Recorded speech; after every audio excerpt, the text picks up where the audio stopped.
Le livre sur les quais et la bibliothèque sonore romande vous proposent Histoire roumaine, dire la vérité sur la Shoah, avec Lionel Duroy et Radu Ioannid, animé par Serge Michel et enregistré le samedi 2 septembre 2023 au Casino de Morges. Bonjour à toutes et à tous et bienvenue dans un sujet aujourd'hui qui n'est pas aussi riant que le temps à l'extérieur. On va parler de la Shoah en Roumanie. Voilà, c'est pas dans l'ensemble de ce que vous propose Livre sur le quai à Morges, c'est pas forcément le sujet le plus souriant. Néanmoins, c'est un sujet assez inouï parce que longtemps caché, et vous avez là deux personnes qui l'ont abordé de manière très différente. Radu Ioannid, il ne faut pas tenir compte de l'orthographe ici. Il y a une inversion de lettres qui ne fonctionne pas, mais donc c'est Radu Ioannid, ambassadeur de Roumanie en Israël, historien, qui est un des rares historiens à avoir vraiment établi l'ensemble de la connaissance disponible sur la Shoah en Roumanie. Et puis Lionel Duroy, romancier, je sais plus, je crois 25 livres à votre actif, peut-être même plus, dites-moi. Il ne sait pas lui-même. Et lui, c'est un écrivain assez particulier qui écrit de la fiction, mais qui s'inspire, il a un passé de journaliste de faits réels, et donc lui aussi traite le sujet d'une façon très différente, avec une héroïne qui se rend en Roumanie, et il lui arrive des choses, et elle découvre des éléments qui sont précisément ceux qui sont aussi dans le livre de l'historien. Donc avec deux voix très différentes, on va aborder ce sujet. Moi-même, Serge Michel, je suis journaliste, j'ai lancé en Suisse ici ID.news, enfin je suis suisse, donc j'ai toute légitimité à le faire. Et puis j'anime plusieurs débats à Morges un peu chaque année. Celui-ci, je dois avouer, c'est un sujet assez plombant. Et je voudrais vous demander, pour commencer, messieurs, vous êtes sensiblement du même âge, je crois que vous êtes né en 53, vous êtes né en 49. Voilà, il faut prendre le micro. Parce que moi, je suis né en 49. Bonjour. Donc, je suis plus vieux que mon voisin. Voilà. Mais néanmoins, on est à peu près dans la même génération. Qu'est-ce qui fait que l'un et l'autre... on viendra après en détail sur votre carrière, sur le souffle qui vous a porté jusqu'ici, mais pourquoi, Lionel Duroy, vous êtes-vous soudain intéressé à la Shoah en Roumanie ? C'est pas du tout soudain. C'est pas du tout soudain. Je sors d'un milieu très antisémite.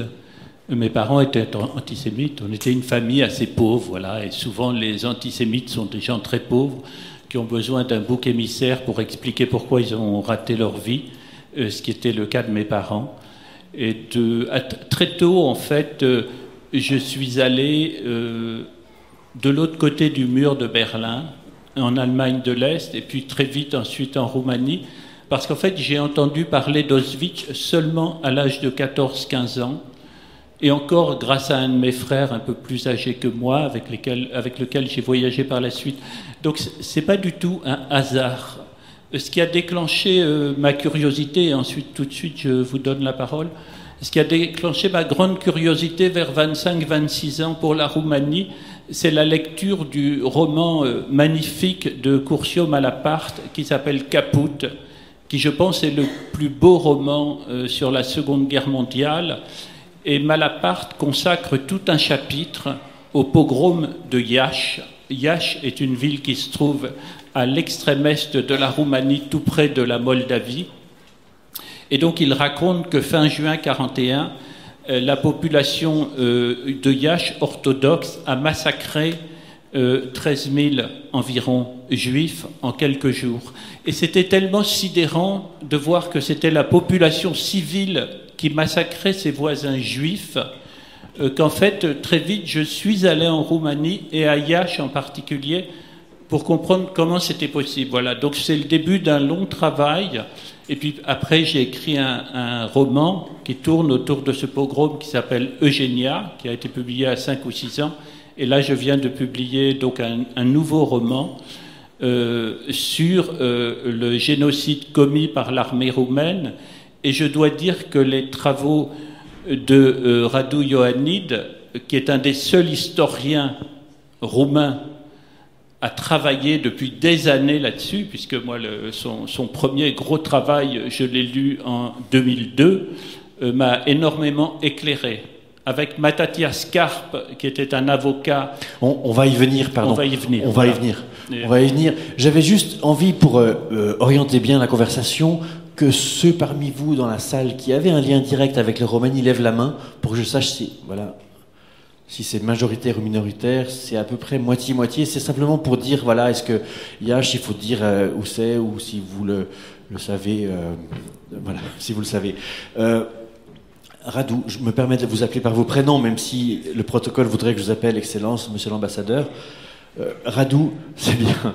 Vous-même, vous naissez en Roumanie en 1953. On n'est pas encore dans la folie Ceausescu. Néanmoins, vous décidez petit à petit de vous intéresser à ce sujet. Comment vous venez au sujet de la Shoah en Roumanie, alors que l'époque était quand même compliquée, le régime cachait l'ensemble de ce qui avait pu se passer peut-être pendant la Seconde Guerre mondiale. Voilà, comment est-ce que vous entrez dans le sujet vous-même, au tout début? D'accord. Je suis né dans une famille mixte. Ma mère était protestante de Transylvanie, mon père était juif, à moitié ashkénaze, à moitié séfarade. Et les années 60 étaient des années un peu étranges en Roumanie parce qu'il y avait une certaine ouverture, c'est-à-dire, par exemple, on pouvait acheter au marché gris, j'oserais pas dire noir parce que tout était contrôlé par le gouvernement, mais Le Monde, Hubert Beuve-Méry, l'Express, Nouveau-Ops. Et en même temps, à fur et à mesure que le vice serait de nouveau, vers la fin des années 60, j'ai réalisé, même étant un adolescent, que le régime communiste roumain rassemble de plus en plus au fascisme roumain. Même les thèmes étaient les mêmes, thème principal, et j'ai essayé de comprendre mieux ce que s'est passé. Ça a été difficile parce que vous venez de mentionner le livre noir de Mattathias Karp. Il s'agit de 3 volumes. Mattathias Karp était le secrétaire général de la Fédération des communautés juives. Il a écrit un livre noir qui est partiellement publié en France, qui était bien supérieur au livre noir de Grossman et d'Ehrenburg parce qu'il était basé sur les témoignages des victimes, mais aussi sur les documents des procédés criminels de guerre. Et bien ce livre noir, qui a été publié en 47-48, vous ne pouvez pas le trouver du tout. C'est-à-dire, j'ai toujours aux États-Unis, dans notre maison, les 3 volumes xéroxés, premier sur le pogrom de Bucarest, le deuxième sur le pogrom de Iassi, et le 3e sur la Transnistrie. Pour en finir, j'ai emprunté ces 3 volumes de 3 personnes différentes parce que c'était vraiment impossible de trouver une personne qui avait les 3. Et donc, vous citiez aussi, Lionel, ce livre, le livre noir, Cartea Negra, si je ne me trompe pas. Qu'est-ce que ce livre contient et comment l'avez-vous appréhendé? Qu'est-ce qu'il vous a... à quel moment vous l'avez croisé, ce livre? C'est une mine, le Mattathias Karp. Je l'ai croisé lorsqu'il a été publié chez De Noël, traduit en français. Ce qui est incroyable, c'est que y a tout dedans. Il y a toutes les notes des officiers nazis, il y a tout le nombre de juifs massacrés, il y a les ordres du maréchal Antonescu pour massacrer telle et telle communauté, il y a l'ouverture des camps d'extermination en Transnistrie, tout est daté, c'est une mine ce texte. Il a été heureusement par chance traduit en français chez donc De Noël. Dès qu'il est paru, je l'ai acheté. Ce que je veux vous dire, c'est que j'étais à Tchernovitch, là, c'est-à-dire en Ukraine aujourd'hui, dans la ville où est né Aaron Appelfeld. Je rencontre quelqu'un qui me dit « on va recréer un musée juif à Tchernovitch ».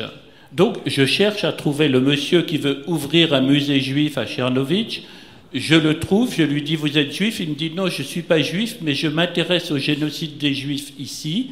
Et je lui dis « montrez-moi les pièces que vous avez pour ouvrir votre musée ».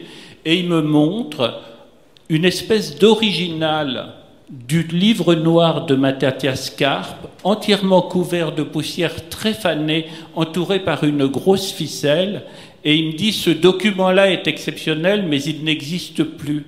Et je lui dis « oui, mais moi je l'ai dans mon sac traduit en français ». Ce que je veux dire, c'est que là-bas, il y a une espèce de déni ou d'ignorance de ce qui s'est passé. À part les travaux de M.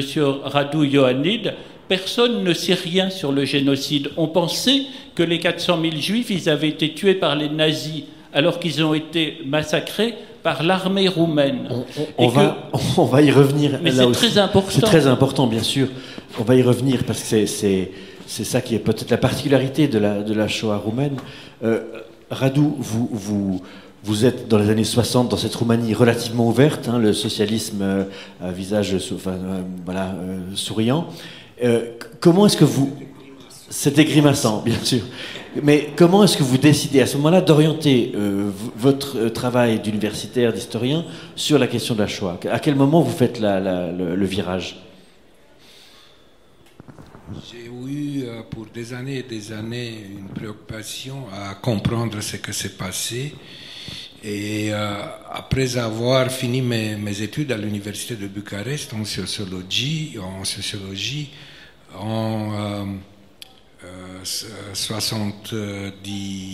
76, je m'excuse, j'ai commencé à travailler sur mon premier doctorat sur l'idéologie fasciste en Roumanie.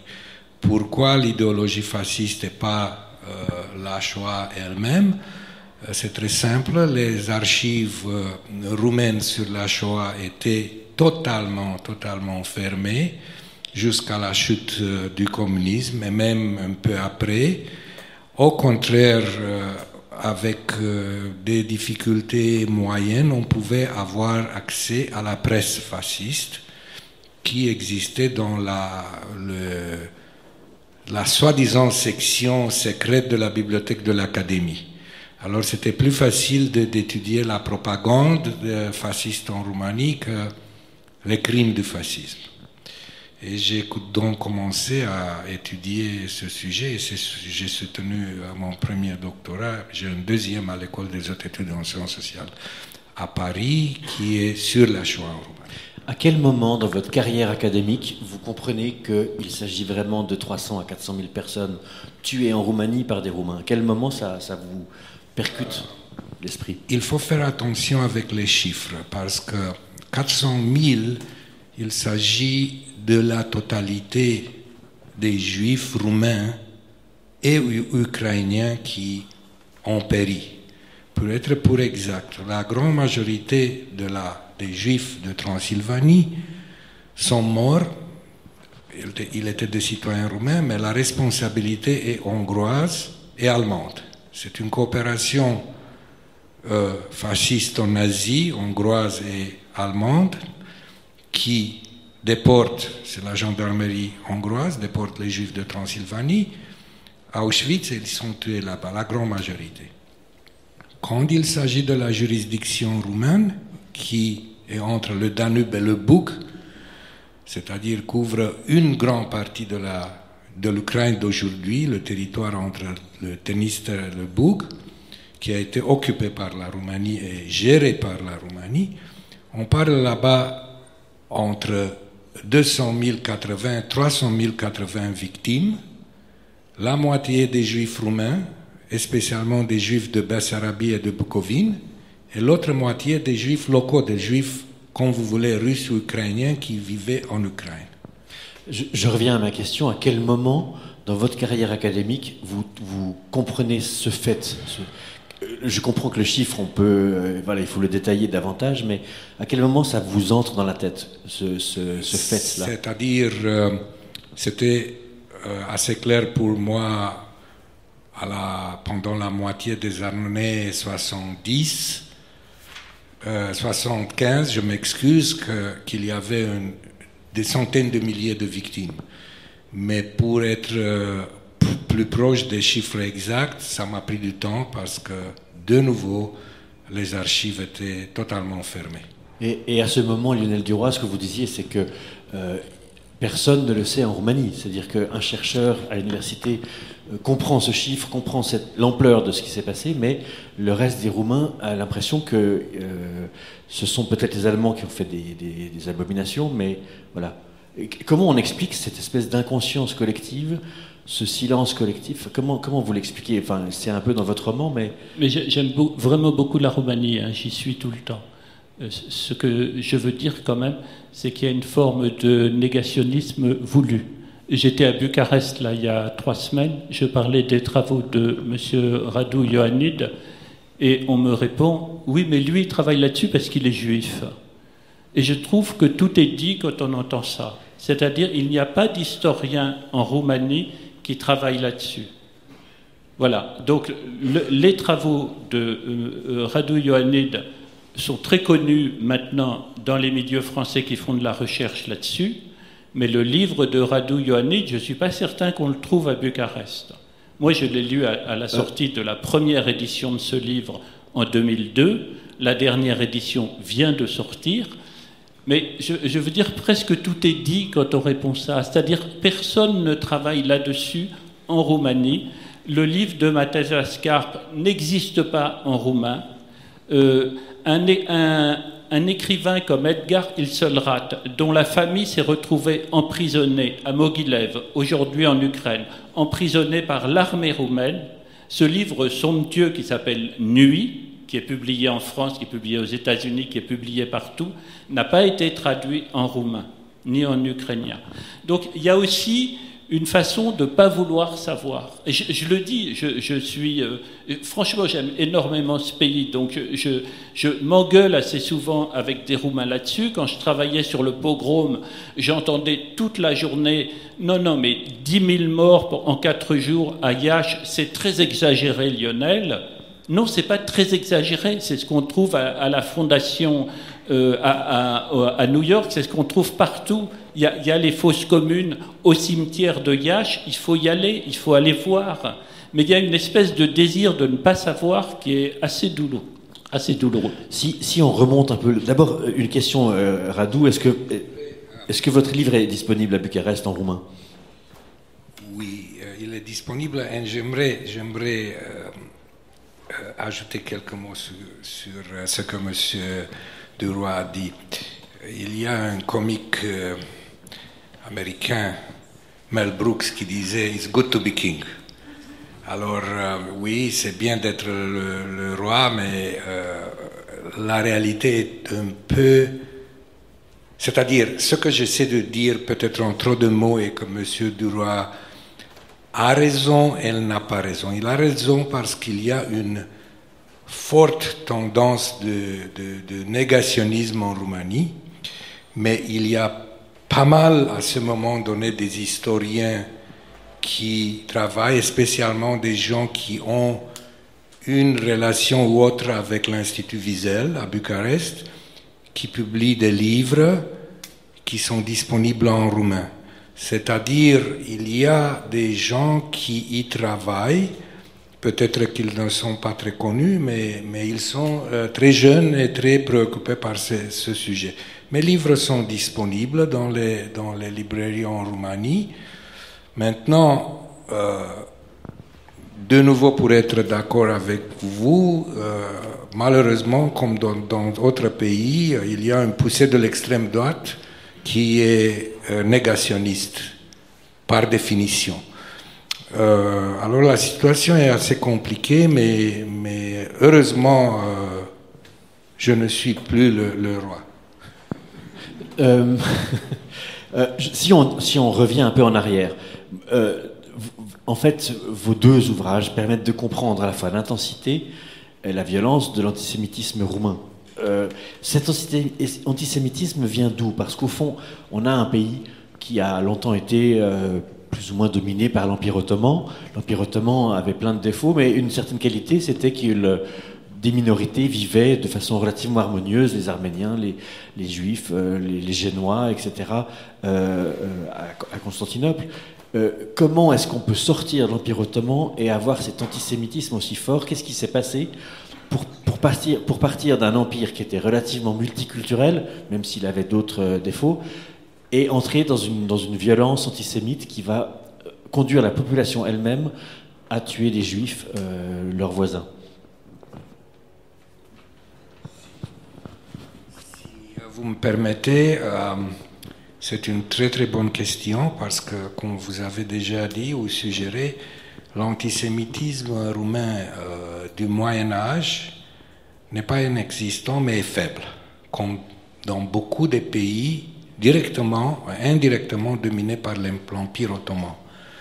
L'antisémitisme roumain a deux sources importantes. L'une est complètement ignorée, même par moi, parce que j'y connais pas assez. Je parle de l'antisémitisme de Bessarabie. La Bessarabie, entre 1812 et la fin de la Première Guerre mondiale, était sous occupation russe, et c'était le gouvernement russe et la police secrète russe qui encourageaient systématiquement l'antisémitisme. Et puis, bien sûr, il y a l'antisémitisme roumain du 19e siècle, qui est initialement un antisémitisme des classes supérieures, des intellectuels, des politiciens qui essaient de juguler, d'arrêter le développement de la classe moyenne juive, qui est vue comme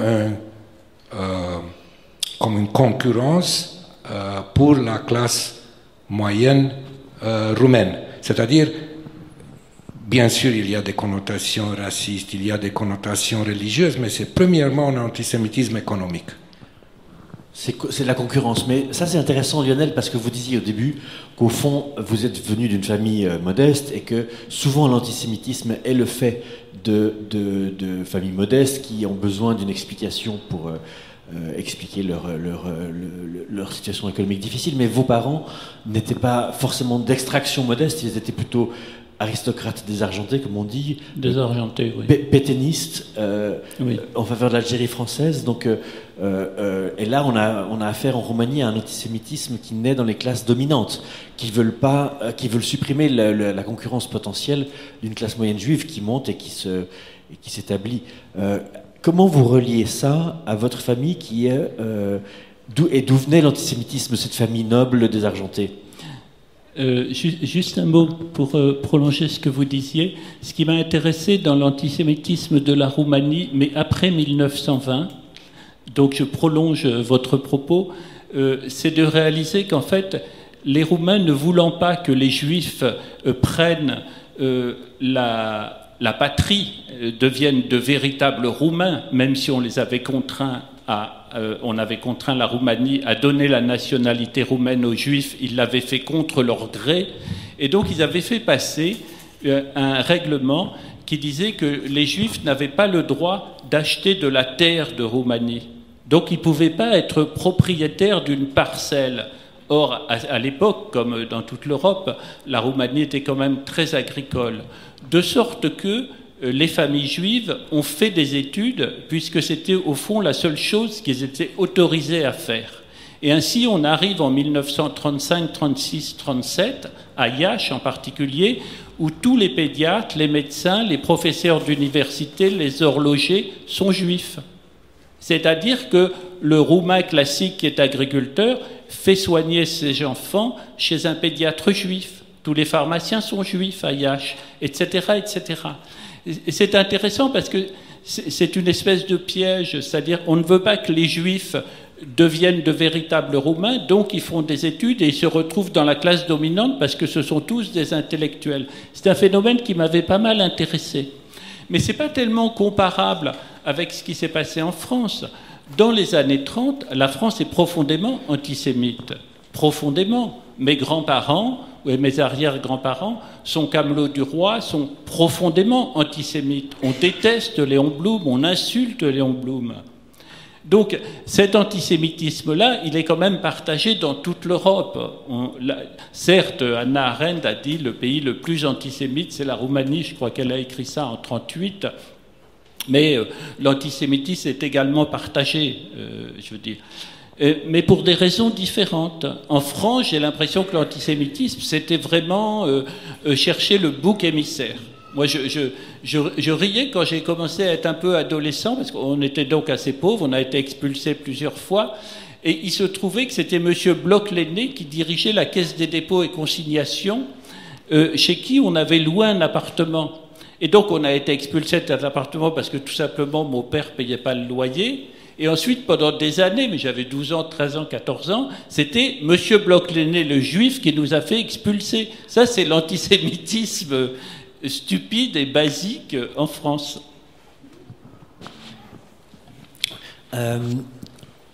Je continue un peu avec Lionel, je reviens à vous juste après. Votre roman, Lionel Duroy, il est celui d'une quête. C'est donc une jeune femme roumaine, d'origine roumaine en France, journaliste, qui retourne dans son pays. Elle n'aime pas forcément son pays d'origine. Et elle va se mettre à la recherche de ces massacres, de cette Shoah dissimulée. Elle n'est pas juive, si c'est exact, si j'ai bien lu le bouquin. Qu'est-ce qui, elle, l'anime, et en fait, qu'est-ce qui vous anime? Enfin, je sais que, comme journaliste, on est toujours... Enfin, le geste du journaliste, c'est la quête, c'est la recherche, c'est de creuser quelque chose, mais qu'est-ce qui l'anime, elle, et pourquoi elle y va? Et pourquoi elle va sur le sujet de l'antisémitisme, alors que ça n'avait, je pense, jamais croisé sa vie avant? Non, ça n'avait jamais croisé sa vie, parce qu'en fait, ma stupeur, quand j'ai commencé à travailler il y a plusieurs années, c'était l'oubli. C'est la façon dont les régimes communistes ont effacé toutes les traces de ce qui s'est passé. Il y a eu un génocide. J'ai travaillé aussi sur le génocide commis par les nazis pour d'autres livres, pour des tas de choses comme ça. Là, c'est pas la même chose. Il y a eu un génocide commis par l'armée roumaine dans ce qui est aujourd'hui la Moldavie et l'Ukraine. Et j'ai fait 2 cartes dans mon roman pour qu'on comprenne où ça se situe. Mais notre stupeur et notre émotion, elle vient aussi du fait que toutes les traces ont été effacées. Ça, c'est sidérant. Vous arrivez dans une ville comme Tchernovitch, je passe des jours dans le quartier juif, je connais les maisons qu'habitaient les familles juives, et je rencontre des familles russes qui parlent que le russe. Donc je travaille avec une interprète et je dis, vous savez qui habitait votre maison avant? Et tout de suite les gens prennent mal ou ont peur et ils disent, mais pourquoi on est chez nous ici? Je dis oui, c'est Staline qui les a déportés, donc ils sont tout à fait chez eux, ils n'ont pas payé les maisons, mais ils sont chez eux. Mais simplement, ils ne savent pas que c'était des familles juives qui habitaient là avant.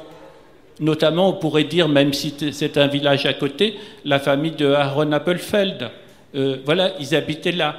Mais on a tout effacé. C'est-à-dire, quand je me promène dans les rues de Tchernovitch, je dis, ici, il y avait presque la moitié de juifs dans la population, et vous avez des gens qui vous disent, il n'y a jamais eu de juifs ici. Alors que... Mais c'est raconté, Aaron Appelfeld, dans tous ses livres, parle de la déportation des enfants, des familles, etc. Mais on ne peut le savoir que par un roman. Il n'y a même pas de document historique à la disposition des gens de Tchernovitch.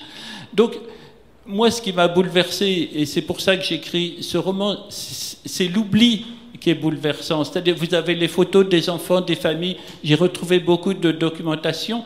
Ces gens-là n'ont même pas de tombe. Ils n'ont même pas une pierre avec marqué leur nom. Ils ont disparu à Sekourini. On a d'abord déporté tout le village qu'on a fait marcher vers la Transnistrie et les gens sont morts en marchant. Et ensuite, on a transformé la petite ville de Sekourini en un camp d'extermination. Et ensuite, le maire de Sekourini, je lui dis, dans la fosse commune, qui est dans la fosse commune? Il me dit, je ne sais pas, probablement les Juifs de Sekourini. Je lui dis non, parce que les Juifs de Sekourini, en fait, en vrai, ils sont morts en Transnistrie. C'est les Juifs qui ont été déportés plus tard de Bukovine, qui sont morts à Sekourini, mais personne ne le sait. Il n'y a pas de nom, on ne sait pas combien ils sont, on ne sait rien. Ça c'est d'une violence inouïe. Tout à fait. Mais vous, Radu, vous avez passé en fait votre carrière entière à travailler sur cet oubli. Alors, qu'est-ce qu'on trouve pour commencer lorsque on se plonge dans des archives? À quel moment vous trouvez les choses et comment vous reconstituez, vous luttez contre cet oubli? Qu'est-ce que vous arrivez à, quelle pièce de puzzle vous arrivez à vous trouver dans les archives? Merci. J'aimerais confirmer ce que M. Duroy a dit. Il s'agit d'une action délibérée des autorités soviétiques qui rebaptisent les Juifs.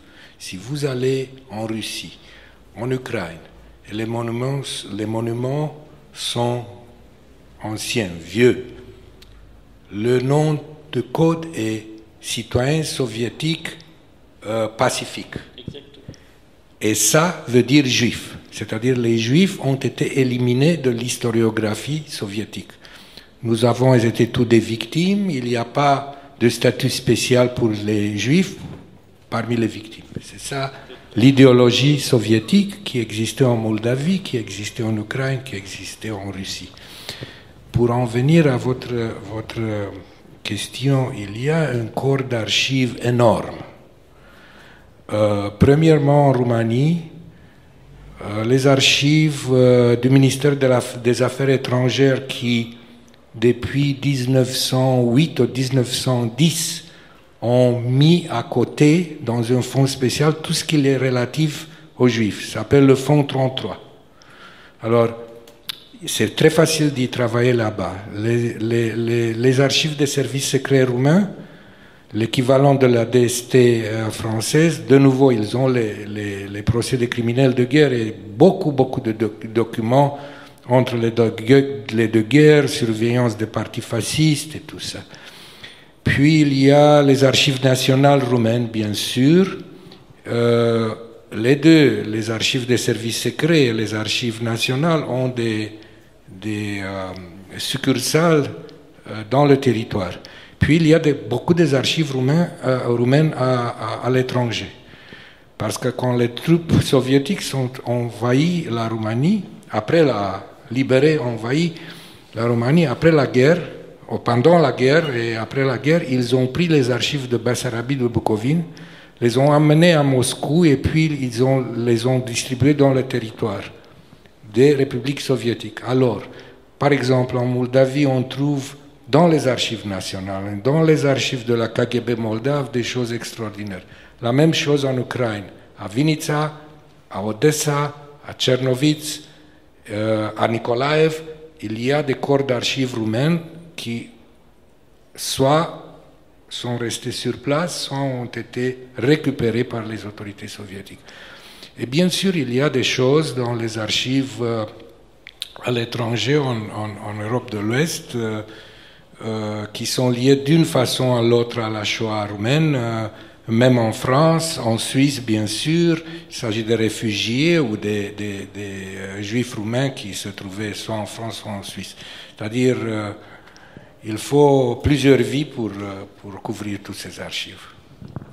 Et en 89, la fondation Beate Klarsfeld sort 12 volumes avec des documents. 89, c'est aussi l'année de la mort de Ceausescu. Qu'est-ce que vous étiez sur place à ce moment-là? Non, j'ai émigré en 87. Ah, ok. J'étais déjà à Washington. Mais qu'est-ce que ça provoque, en fait, cette publication qui est quand même très importante? Est-ce que ça provoque quelque chose l'année où tout va se passer, en fait, l'année de la chute du mur, l'année de la mort de Ceausescu? Voilà. Quelle est l'onde de choc de cette publication? Rien de rien.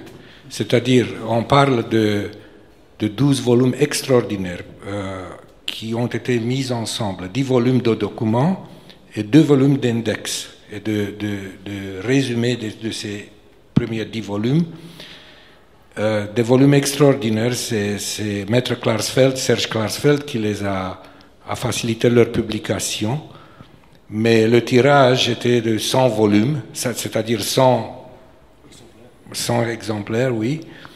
Et pratiquement, il y avait quelques universités et quelques chercheurs individuels, parmi eux moi-même, qui ont eu accès à eux. Mais en général, les historiens roumains les ignoraient. Alors leur impact a été, j'oserais dire, minimal. Okay. Lionel, votre héroïne Adèle, non seulement cherche la vérité sur son pays, sur ses parents, qui d'ailleurs ont lointaine parenté au vôtre, puisqu'ils ont eux-mêmes la négation de ce qui s'est passé, consciente ou pas. Elle a aussi une vie intime, personnelle, sexuelle, dirais-je. Elle quitte son copain, elle trouve un autre, il lui arrive des choses, elle a des désirs qui la traversent. Est-ce que ça, c'est pour vous, de faire vivre une héroïne de cette manière-là, dans un contexte relativement disons, assez bouleversant de génocide qui ressort, etc. Comment est-ce que vous mariez les deux, en fait, l'intimité et la joie de vivre d'une héroïne et la découverte assez atroce de génocide? Je suis heureux que vous me posiez la question parce que pour moi c'est aussi un portrait de femme, ce livre, et je voulais absolument mettre en parallèle le génocide, c'est-à-dire c'est effrayant tout ce qui se passe, tout ce qu'elle découvre, c'est effrayant, et en même temps quelqu'un d'extrêmement vivant, à la sexualité complètement débridée, parce que j'ai le sentiment, en fait, que ces héros, c'est Thanatos, si vous voulez. C'est-à-dire que pour moi, c'est très important, d'abord, de ne pas faire un roman systématiquement émouvant sous prétexte que je parlais d'un génocide. C'est d'abord le personnage de la femme que j'ai créé dans mon esprit, c'est-à-dire quelqu'un qui va très mal dans sa tête, qui est né en France en 85 de parents roumains qui étaient arrivés en 83, qui n'a pas vraiment d'identité, qui est fille unique, de parents qu'elle aime mais qu'elle méprise un peu parce que c'est l'image des Roumains très pauvres à Paris qui habitent dans le quartier de la gare de Lyon. Ils ont peur de tout, ils rasent les murs, etc. Donc c'est une jeune femme qui va mal, qui se retrouve à l'école en France mais qui n'a pas d'acquaintance particulière avec la France. Et pour moi, c'était très important de faire débarquer en Roumanie, dans ce pays que je connais maintenant très très bien, une jeune femme roumaine d'origine, donc qui aurait tout intérêt à s'intéresser à ce pays, à le fouiller, qui en même temps le déteste, ce pays, comme beaucoup d'immigrés qui racontent que là-bas c'est des pauvres, qui s'en sortent pas, etc. Tout lui colle à la peau, et en même temps, elle est très vivante et elle est voyou. Voilà. Pour moi, c'était très important que cette femme soit comme ça. C'est-à-dire, j'allais pas du tout jouer sur les ressorts de l'émotion, la commémoration et tout ça. Non, c'est une voyou, mon héroïne, et je l'aime beaucoup en plus. C'est-à-dire que c'est d'abord elle qui est née dans ma tête. Je l'ai appelée Adèle. Et j'ai écrit dans un état de fièvre terrible ce livre. Et en fait, j'étais passionné par elle, par la façon dont elle va appréhender tout ça. Et je l'ai voulu comme ça. Donc je suis content que vous me permettiez d'en parler. Merci. Radou, dans votre livre à vous, malgré le fait qu'il fasse un nombre considérable de pages, il n'y a pas beaucoup de sexe. Pardonnez-moi. Mais... sauf les viols des enfants et des femmes.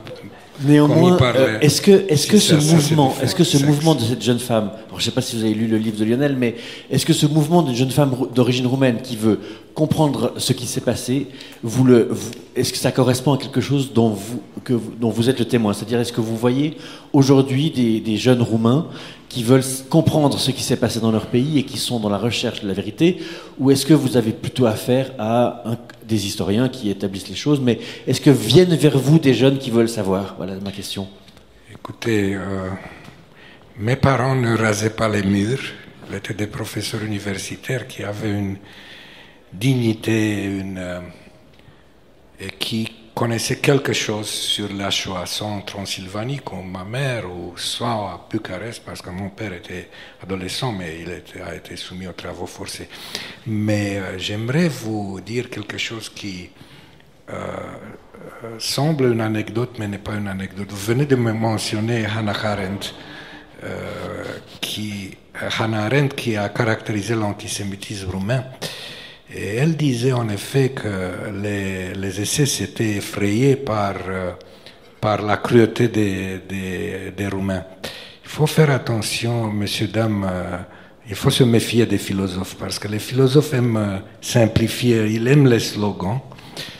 Ma mère était philosophe, alors je pense que là-haut, quelque part, elle me pardonne, mais la réalité dans ce cas-là est beaucoup plus compliquée. C'est-à-dire, il y a une lettre de l'Einsatzgruppe D, de l'unité des tueurs mobiles de la SS, qui traverse Kishinev, Tchernowitz et avance derrière les lignes du front allemand pour tuer les juifs roumains et plus tard juifs ukrainiens, et qui écrivent au chef de l'état-major roumain en lui disant « Écoutez, c'est bien de tuer les juifs, mais vous ne le faites pas proprement. Il faut les forcer pour qu'ils creusent leur tombe et surtout ne vendez pas leur habit parce que ça va donner des épidémies. » Alors vous voyez, Hannah Arendt savait quelque chose, mais c'était un peu approximatif.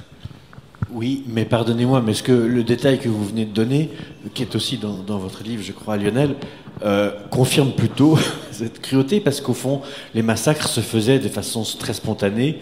Et effectivement, on volait les habits des gens, on les tuait, et on les vendait, on faisait des choses très désordonnées. Et ça, c'est assez rare, je pense, dans l'histoire de la Shoah, que les populations elles-mêmes aient fait tout le travail et que les Allemands arrivent derrière en disant le travail est déjà fait, maintenant il aurait pu être fait mieux parce qu'on a des standards de massacre. Mais est-ce que c'est, enfin, comment vous expliquez cette cruauté de population qui, avant même l'arrivée des Allemands, se mettent à massacrer les Juifs?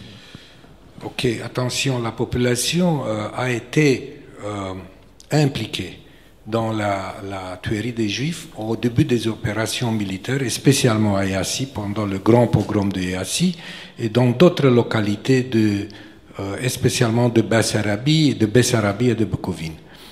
Mais ça a été organisé par les services secrets roumains, militaires et civils, qui ont recruté en masse des agents qui avaient un parti antisémite. Parce qu'en 1937, pendant les dernières élections libres en Roumanie, 24,8%, 25% de la population a voté antisémite avec 2 partis fascistes. Alors il y avait, bien sûr, comme vous avez déjà dit, un antisémitisme de masse, et ce sont ces gens-là qui ont eu la permission et l'encouragement des autorités roumaines pour quelques jours ou pour 2 semaines pour tuer leurs voisins, pour les voler. Mais ça s'est arrêté le moment quand les autorités roumaines ont dit ce sont nos militaires et nos policiers qui vont faire le travail. C'est-à-dire c'est une étape intermédiaire assez courte. D'accord, c'est pas super rassurant non plus. Mais je me fais un peu le gardien des horloges parce que Radu, vous devez partir pas trop tard. Est-ce que il y a des questions dans la salle? Je souhaite bien sûr qu'il y en ait. Et voilà, on m'a demandé de terminer vraiment à 16h30, mais il nous reste 15 minutes, donc avec plaisir pour les questions. Est-ce qu'il y a des micros pour les gens qui posent des questions? Madame, alors peut-être, voilà. Voilà, on commence avec Madame. D'abord, merci beaucoup, pardon, c'est très fort. Merci beaucoup pour tous ces propos très intéressants qui ont été tenus et qui nous apprennent beaucoup, je pense. Et ça m'interroge un peu sur l'essence même de la notion de génocide. Vous en avez beaucoup parlé, et puis je trouve que vous avez également fait ce lien sur les femmes qui me semblait très intéressant. Et ça m'a amené à une question, justement, qui dépasse un peu le cadre historique dont vous avez parlé. Mais je pense au décret qui, en 1966, je crois à peu près, enfin les années 65-66, interdit l'avortement en Roumanie. Et je me demandais si, je m'adresse plutôt à l'historien ici, si cette interdiction entre également dans une définition du génocide pour vous, et si il y a une sorte de réflexion qui peut se poursuivre là-dessus, en fait. Comment vous considérez cette période qui suit, qui a également provoqué beaucoup de morts, je pense?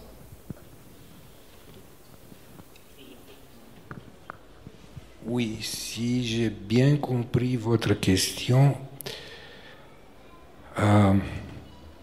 il faut de nouveau être exact. C'est-à-dire, si un jeune chercheur comme j'y étais, en Roumanie, voulait étudier, écrire sur la Shoah en Transylvanie du Nord, c'était OK. Parce que nous, les Roumains, nous étions bons et les Hongrois étaient des sauvages. Alors, il n'y avait pas d'interdiction de travailler sur la Shoah en Transylvanie, sur la Shoah en Hongrie ou sur les crimes des nazis. Mais, dans les yeux des autorités roumaines communistes, la Shoah en Roumanie n'existait pas. Il y a eu, au début des années 70, un petit bouquin plein de choses fausses sur le pogrom de Ias. Et c'est tout. C'est-à-dire le mot Transnistrie n'existait pas. C'était une région immense. Ne la confondez pas avec la Transnistrie d'aujourd'hui. C'est une région immense entre le Dniestre et le Bug, avec capitale à Odessa, où les Juifs roumains de Bessarabie et Bukovine, la plupart, ont été déportés. Ce que suit, appelé la chute du communisme, c'est en 2003. Il y a le rapport Wiesel qui est un tournant au moins dans la position de la classe politique roumaine en ce qui concerne la Shoah, qui représente un tournant. Je crois la question des femmes, je veux juste... Madame faisait un parallèle ou proposait un parallèle entre le génocide tel que de Seconde Guerre mondiale et la question des femmes plus tard en Roumanie. Est-ce que vous y voyez quelque chose qui les lie ou pas? Je prolonge juste cette question sur l'avortement et l'interdiction de l'avortement en 1966. Je crois qu'effectivement la Roumanie était connue pour avoir ces avortements clandestins qui créaient des morts. Bien sûr, il y a eu au moins 11 000 victimes. Je m'excuse, je n'ai pas compris très bien votre question. Excusez-moi encore une fois. Bien sûr que c'était un crime de masse, mais on ne peut pas parler de génocide. C'est-à-dire, il y a eu beaucoup d'autres crimes perpétrés par le régime communiste, spécialement dans les années 50, mais aussi après. Et vous avez donné cet exemple, mais je ne pense pas qu'il s'agit d'une politique génocidaire. C'était une politique d'oppression générale de la population avec des accents plus aigus contre les minorités ou contre les femmes, par exemple. Merci. Il y avait une question, je crois, ici. Voilà, madame qui a levé la main.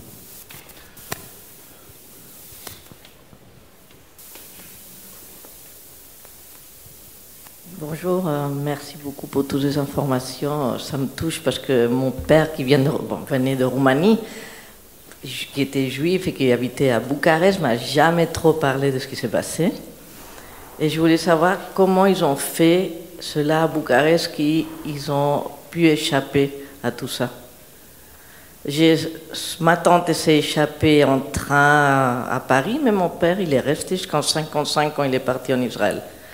Mais ils ne parlaient pas de comment ils ont fait pour se sauver. Je n'ai pas compris, jamais. Alors, c'est vrai, c'est intéressant de savoir. L'un de vous deux, peut-être. D'accord.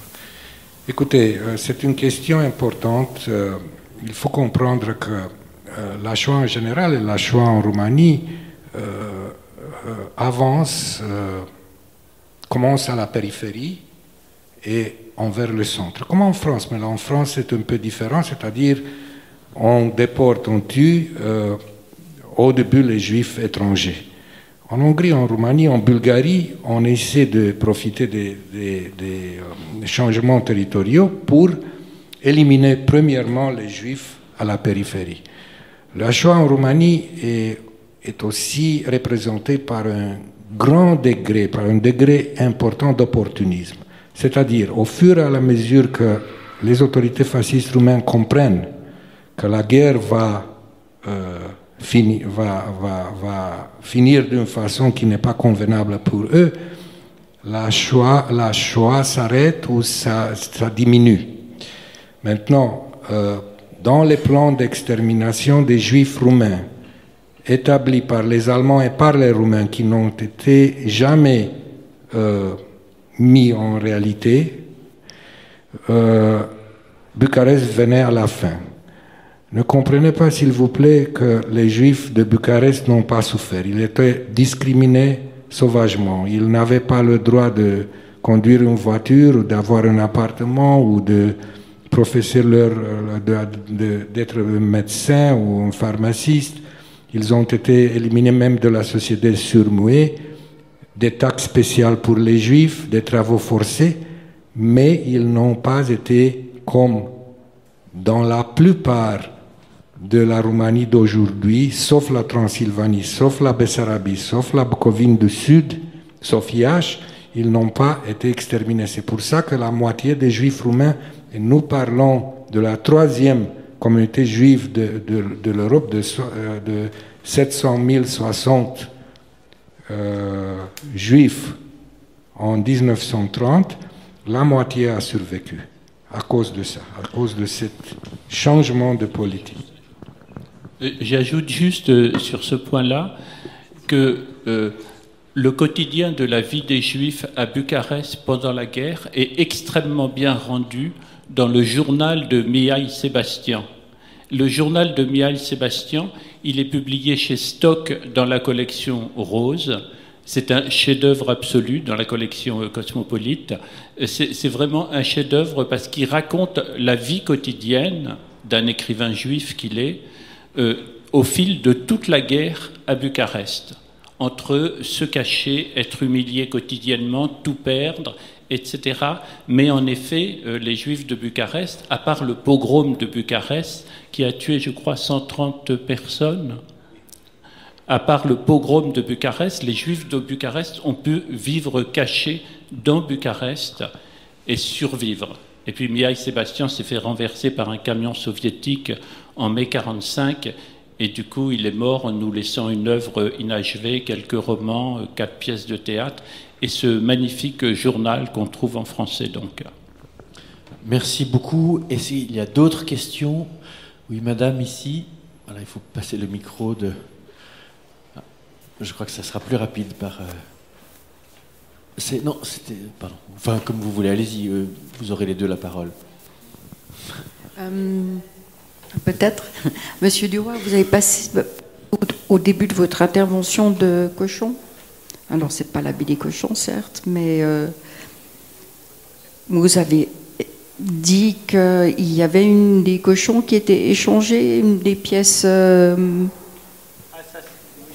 C'est quoi exactement? C'est quand on se parlait sous la tente là-bas. Alors, qu'est-ce que c'est? Vous faisiez allusion au livre de Sonia De Villers, qui a eu un certain retentissement l'an dernier, qui vient de sortir en poche. Et ça, c'est tout à fait autre chose. C'est sous les communistes. Sonia De Villers, qui est la fille dont la mère est roumaine et a fui le pays à l'âge de 13 ans. La famille donc de la mère de Sonia De Villers a été vendue par Ceausescu contre des cochons. Mais vous savez, on savait tout ça depuis longtemps. C'est-à-dire, on sait très bien qu'Israël a acheté des familles juives en Roumanie pour les faire sortir. Ceausescu vendait les familles juives et c'était tout bénéfice pour la Roumanie communiste puisqu'on gardait la maison de la famille juive, on saisissait tous ses biens et que la famille n'avait le droit de s'envoler pour Israël qu'avec une valise. Voilà. Merci. Je ne pense pas que c'était la même question que madame, du coup. Enfin, attendez, le micro arrive chez vous.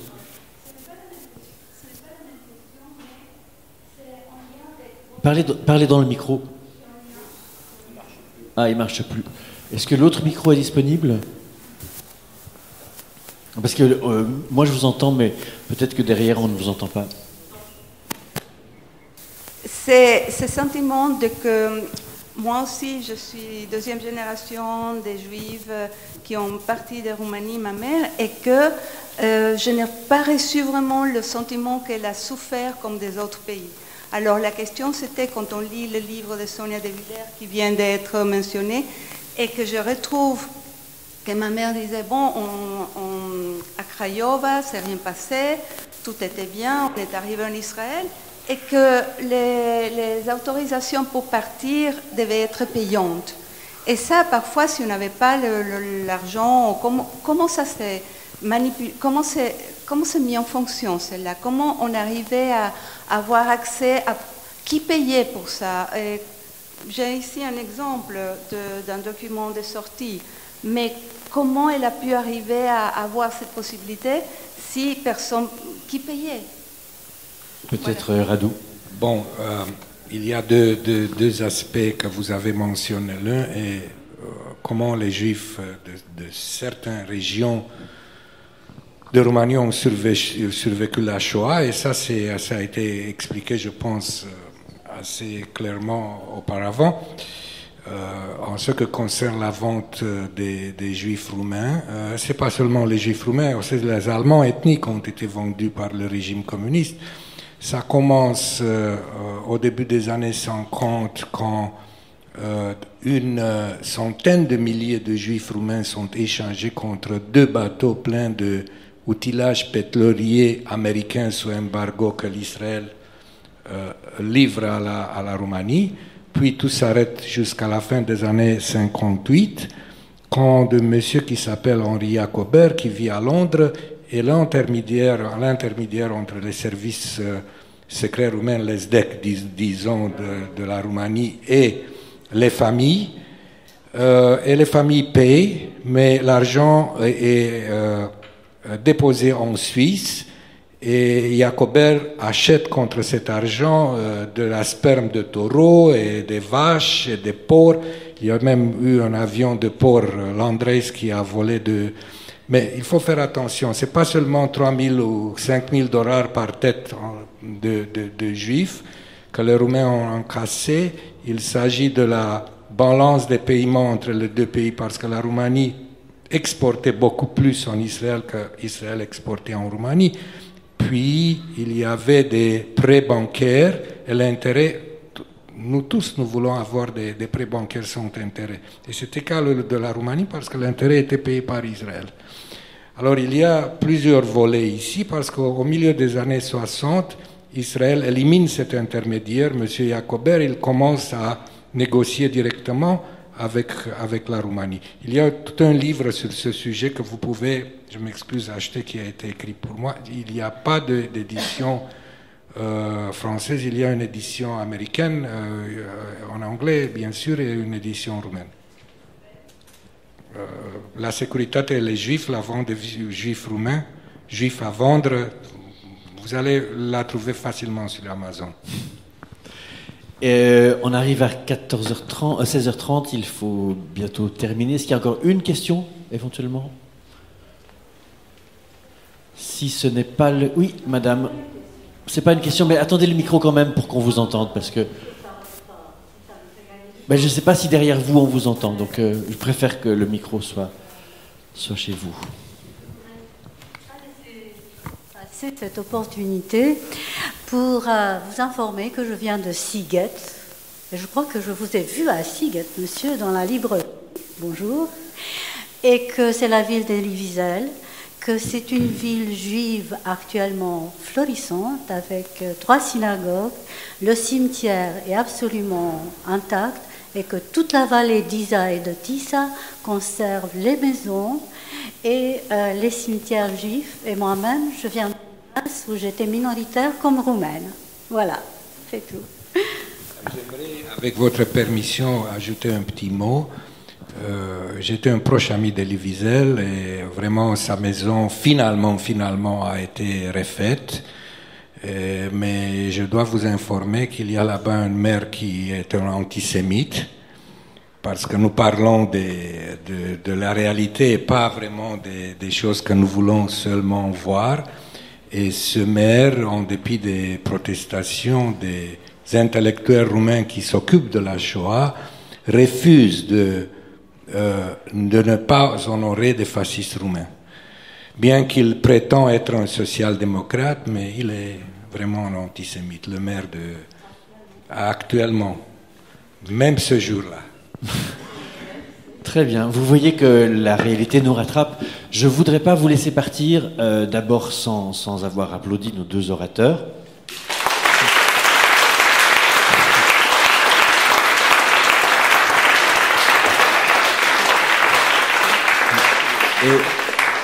Et j'aimerais simplement vous signaler que, donc moi je ne me suis pas présenté, je suis journaliste à Easy News, j'ai lancé ce média ici. Je lance un nouveau média avec une formidable équipe à Paris et à Marseille qui s'appelle Cometa. Cometa veut dire comète en russe, en ukrainien, en polonais, en roumain, mais peut-être avec un C. Là c'est avec un K et c'est un magazine littéraire, c'est une revue sur l'Est qui commence à Venise et qui finit à Vladivostok, donc ça comprend la Roumanie. Et c'est une revue trimestrielle qui, donc tous les 3 mois, imprimée, le premier numéro dans un mois en librairie en Suisse, en France, en Belgique. Et le premier numéro, le grand reportage est signé Emmanuel Carrère. L'idée, c'est de faire écrire des écrivains sur du reportage, de mettre des écrivains dans des situations réelles, des écrivains de l'Ouest qui vont à l'Est, des écrivains de l'Est qui parlent de leur propre pays, etc. Donc, je crois qu'il y a 2 jeunes gens qui vont vous distribuer un petit catalogue juste pour vous annoncer ça. Et voilà, je voulais vous le signaler parce que la Roumanie, qui est invitée d'honneur à Morges cette année, c'est pour nous, enfin c'est pour moi aussi qui ai commencé mes premiers reportages de journaliste il y a longtemps en Roumanie, avant la chute de Ceausescu. Voilà, c'était pour moi très important de vous le dire. Merci.